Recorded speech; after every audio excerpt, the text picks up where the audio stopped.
ঠিক আছে, তো আমি এখন যাচ্ছি হাগ দে। আমি গিয়ে আবার কি করবো? তোমার ছেড়নিবেলা পায়খানা আমি ঠিক করতে পারবো বলো তো? হাগ দে। তো hello guys, welcome to our another roasting video. তো তোমাদের সামনে আজকে একটা রোস্টিং ভিডিও নিয়ে চলে এসেছি। তো দেরি না করে আর চলো রোস্টিং ভিডিওটি দেখা যাক।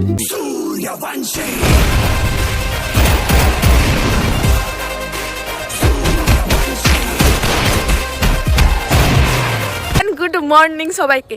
গাইস আজকে আমার মোটামুটি না বুঝলি কিনা, শুধু মোটি বল, মোটি কারণ তুই মোটি। 5টার দিকে আমার ঘুম ভেঙে গেছে। দেখো 5:50 বাজে এখন। আর তো 5:50 বাজে বুঝলি কিনা, এটা তো দেখলাম। তারপরে বল, তারপরে ঠিক আছে, তো আমি এখন যাচ্ছি হাগ দে।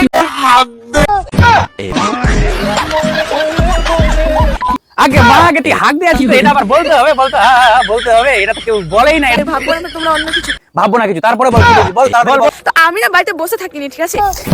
এই তুই তো বাড়িতে বসে থাকিস, বুঝলাম, তুই তো হাঁক দিয়ে আসছিস, তারপরে বল না কি বলছিস, বল। হ্যাঁ হাঁক দিয়ে আসছিস। তো গাইস চলো যাও যাক। এই লেল খাবি, এই কিরকম ফিলিংস আছে তোর, বল কিরকম হাগলি? আগে মা আগে তো হাগার পর এটাতে কি ফিলিংস আছে? এটা ও সকাল মানুষকে ত্যাগ করেছিস তুই, বাপ রে। হু হু করে জান যাচ্ছে, আমি ও তো তুই হাঁকতে পারছিস না, এই ব্যাপার। ভাগ তুই বেমানি বলছিস। আমি তো শুনলাম তোর নাকি ছেড়নিবেলা পাতলা পায়খানা হয়ে গেছে, বুঝলি কিনা? উঠেছি তো মনে হচ্ছে কত জীবন থেকে যাবে হাগনি। গাইস ভাত আমি তো শুনলাম নাকি তোর বাথরুমটা ভরে গেছে, বুঝলি কিনা? তার জন্য তুই যাচ্ছিস বাইরে, ডেলি যাচ্ছিস বাইরে। তো বেমানি বলার আবার কি আছে বলতো? এই চিটমুকি, এই তোর তো আবার ছেড়নিবেলা পাতলা পায়খানা হয়ে গেছে, বল কি বলছিস? ও তুই তো আবার আমাদেরকে বলবি না যে তোর ছেড়নিবেলা পাতলা পায়খানা হয়ে গেছে, বুঝলি কিনা? তো এক কাজ কর তুই, বুঝলি, তোকে এখন বাদ দিলাম। তোর ওই পেঁচা মুখা ছোট মুখো দাদাটাকে ডাকতো, আগে মাকে দাদাটাকে। এই দেখ কোথায় তুই? আমি এখানে আছি, এখানে। হ্যাঁ বলো কি হয়েছে? এই আমি তো শুনলাম নাকি তোর বোনের ছেড়নিবেলা পাতলা পায়খানা হয়ে গেছে একদম, বুঝলি কিনা? এটা কি সত্যি আছে? বলতো তুই বলতো। তো এই লেল খাবরা পেঁচা মুখা ছোট মুখা, এই তোর বোনের যে এরকম ছেড়নিবেলা একদম পাতলা পায়খানা হয়ে গেছে, তো তুই কিছু ব্যবস্থা করবি না? কিছু ব্যবস্থা করা, নাহলে এরকম করলে পরে কি হবে জানিস তো? স্বচ্ছ ভারত যে অভিযান চালাচ্ছে আমাদের ভারত সরকার, তো কি হবে জানিস তো? পুরো একদম শেষ করে দিবে, বুঝলি কিনা?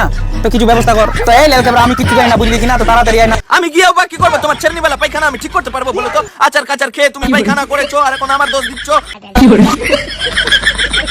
তো এই লেল খাবরা পেঁচা মুখা, আমি কিছু জানি না, তোর বোন আগে পুরো একদম হলুদ করে দিবে, বুঝলি কিনা? তো তুই কিছু ব্যবস্থা করে ডাক্তারের কাছে নিয়ে যা তাড়াতাড়ি।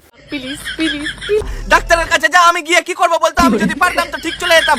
আমার দ্বারা সম্ভব না তোর ছেড়নিবেলা পায়খানা ঠিক করা, ওটা ডাক্তারই ঠিক করবে। তো ডাক্তারের কাছে চল যা। হ্যাঁ আমি বাবু পারবো না, ডাক্তারই পারবে। যা তুই ডাক্তারের কাছে যা।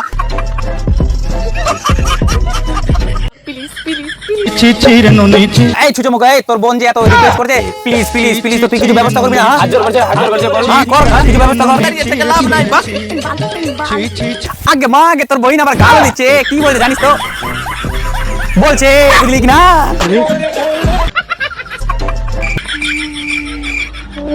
তোর বোনটা যে কাঁদছে, তো তুই লাস্ট কিছু বলবি ওকে, বলতো বলে তো লাস্ট কিছু। বাহ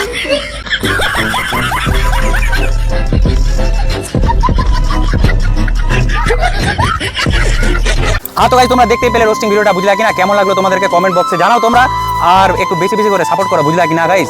বুঝতে পারছো যে নতুন ভিডিও বানাচ্ছি, এত কষ্ট করে ভিডিও বানাচ্ছি, এত রোদরে দেখতে পাচ্ছ ঘেমে গেছি পুরো। আর তোমাদেরকে কেমন লাগলো ভিডিওটি কমেন্টে জানাও। আর এভাবে আমাদের পাশে দেখো, আর লাইক কমেন্ট শেয়ার করে দিও। আজকের মতো এখানেই শেষ। হ্যাঁ তো গাইস দেখা হচ্ছে নেক্সট ভিডিওতে তোমাদের সাথে। ততক্ষণ অবধি তোমরা ভালো থেকো, সুস্থ থেকো। আর আজকের মতো এখানেই শেষ। চলো টাটা।